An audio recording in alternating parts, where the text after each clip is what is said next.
পুজোর তো আর খুব বেশি দেরি নেই, মাত্র হাতে গোনা কয়েকটা দিন বাকি আছে। তো ভাবলাম পার্লারে গিয়ে নিজেকে একটু প্যাম্পার করি। নিজেকে প্যাম্পার করতে কার না ভালো লাগে বলো? তো প্রপারভাবে পার্লারে গিয়ে যে আমি আমার হেয়ার ট্রিটমেন্টটা করেছি সেটা নয়, অ্যাকচুয়ালি আমি দমদমে একটা ডাক্তার দেখাই স্কিন আর হেয়ারের, তো উনি আমাকে সাজেস্ট করেছিলেন প্রোটিন ট্রিটমেন্ট করার জন্য। অ্যাকচুয়ালি আমার হেয়ার প্রচণ্ড ড্যামেজ, তোমরা অনেকেই জানো যারা দেখেছো আর কি।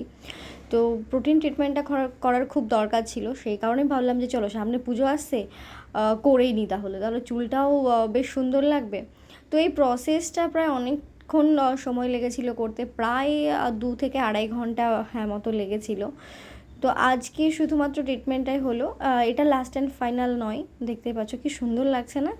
বাট এটা ফাইনাল লুক নয়, ফাইনাল লুক 2 দিন পর হবে, কারণ এটার পরও হেয়ার ওয়াশ করতে হয়, তো সেটা 2 দিন পর আমাকে টাইম দিয়েছে। 2 দিন পর গিয়ে কিনা ফাইনাল লুকটা আমি তোমাদের সাথে অন্য কোনো ভিডিওতে শেয়ার করব। তো কেমন লাগলো আজকের ভিডিওটা অবশ্যই কমেন্ট করে জানিও।